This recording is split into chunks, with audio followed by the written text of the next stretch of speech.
Next up, we have Mia Weber. Mia is studying communications with an emphasis in video production. She has a deep love for creative storytelling. She has experience in customer service, youth leadership, and community fundraising, and has served in several roles that strengthen her ability to connect with others and support those around her. Mia enjoys editing videos, especially creating promotional content for student-run businesses in her free time. She also loves theater, art history, and spending time with family and friends. Above all, she is passionate about helping others feel seen, supported, and confident. Mia hopes to continue developing her skills in media production and plans to pursue opportunities that blend creativity, communication, and meaningful service. Everyone give it up for Mia Weber.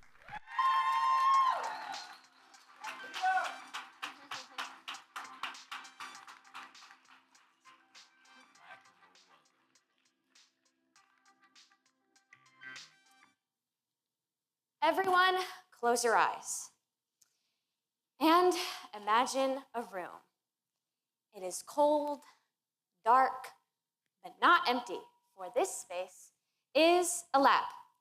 And there lies a man, a pale white scientist. His pain twitches at the hand that sews limbs together. He reaches over to a lever, and as he pulls it down, electricity commences at the work he had been doing. You see, what he had been experimenting is a carcass, now beginning to rise in an uneasy, half-vital motion. It is alive. Horrified at what he had done, the creator rushed away from his odious handiwork, horror-stricken. He hoped that thing would subside into dead matter. He sleeps, but oh, he is awakened. Behold, the horrid thing stands at his bedside, opening the curtains, looking down at him with watery, yellowy, speculative eyes. Now open yours. Everyone, who did you first see? Most would imagine myself. I am an IVF baby, and I was not spawned, but I was born in the hands of a scientist in the space of a lab. I am called a scientific mistake. I am called a religious sin, but most importantly, I am called a monster. I am debated as miracle or monster, inhuman or human, gift or product. That nightmare I had just given you is actually one Mary Shelley had. You see, when she was 19 years old, she woke up in horror and wrote it down and named it Frankenstein. That very story of a scientist crafting a carcass to life haunts mine. It follows me with every breath I take. Many would compare me to that hideous monster. Now, I notice that all of you guys obviously are not IVF, but there will always be something, anything, that the world will pick at you for having. They will define you as monstrous, but I will say and argue that that is just part of what makes you miraculous. So, since we're so set on Frankenstein creating a monster, I argue that Frankenstein created a miracle, leading to that constant comparison of IVF babies now becoming a wonder to behold, leading to all of you being such wonderful creations because you are one. Now, start from the beginning. Victor Frankenstein, he crafted a man-made being, but not only that, he fled from it, abandoning it, all alone. But what most do not recognize is, one, you know it from its stitches, this green skin, this odd appearance.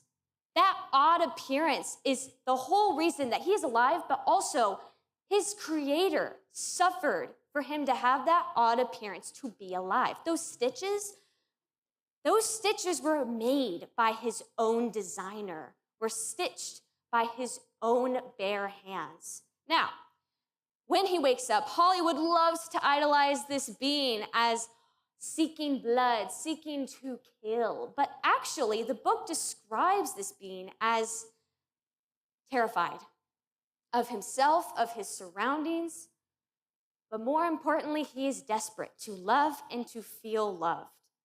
But what he does is he says, the only object that I could distinguish was the bright moon, and I fixed my eyes on that with pleasure. I would describe that as innocence.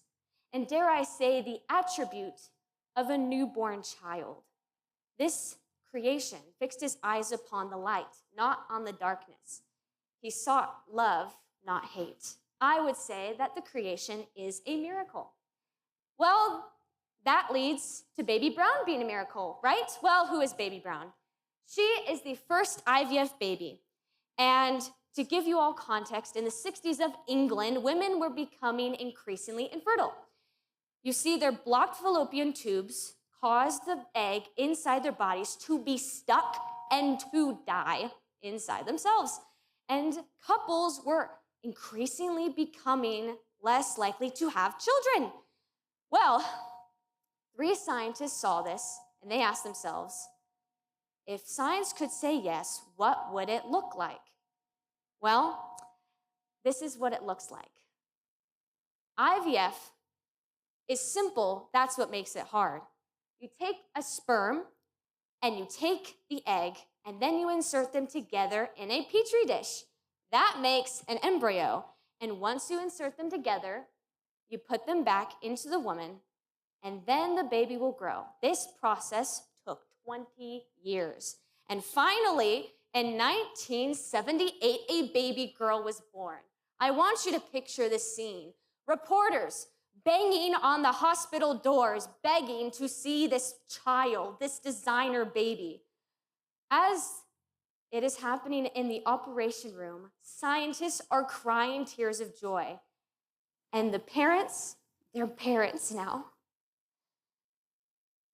Dr. Edwards, Dr. Steptoe, and Dr. Purdy, they were rushed forward to the new mother. The mother asked, will you please name my child's middle name? They could only think of one word, and that was simply joy. Louise Joy Brown. The only emotion felt in that room, because of Louise, I am born, and so many are too. Now, back in high school, I didn't really comprehend my birth at all until my fellow classmates were finding themselves arguing whether my birth was wrong or not. And I was so conflicted. I didn't even know this was an issue. So I began researching, and this was the very first article I searched. It's called The Creation of Monster. It argues that monsters are created in labs. That is secret. So that means they are sinful because sin is made in secret. Well, I searched for other articles, and you can imagine what I could find.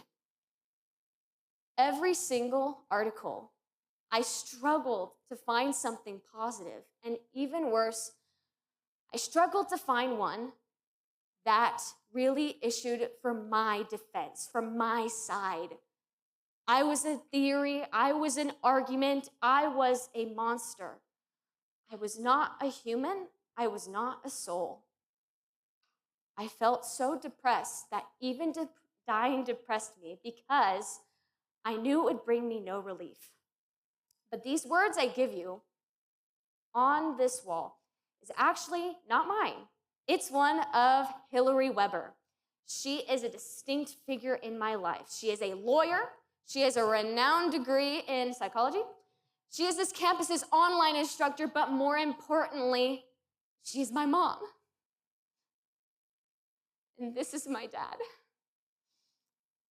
After my research, I went up to my parents. I asked them, what happened?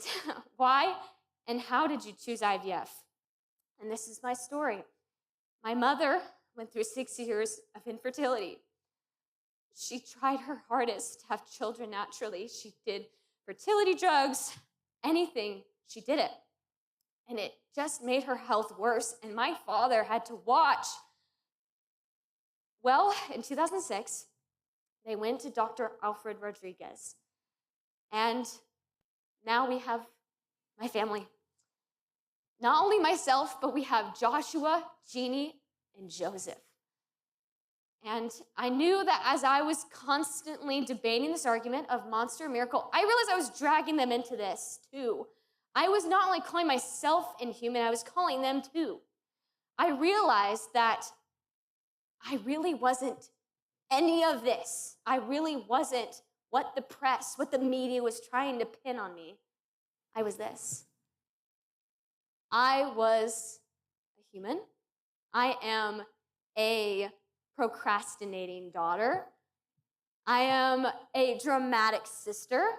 I am a lore-infested friend. But more importantly, I'm alive. I'm here. I'm breathing. And that's all that matters.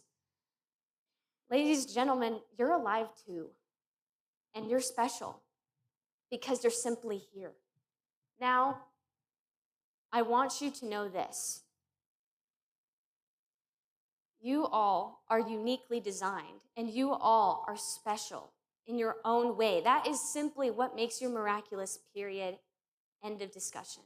Now, what I encourage you is call your parents, call your guardians this week, just for 30 minutes, even if that call is a prayer to your Father in heaven, and ask, what am I?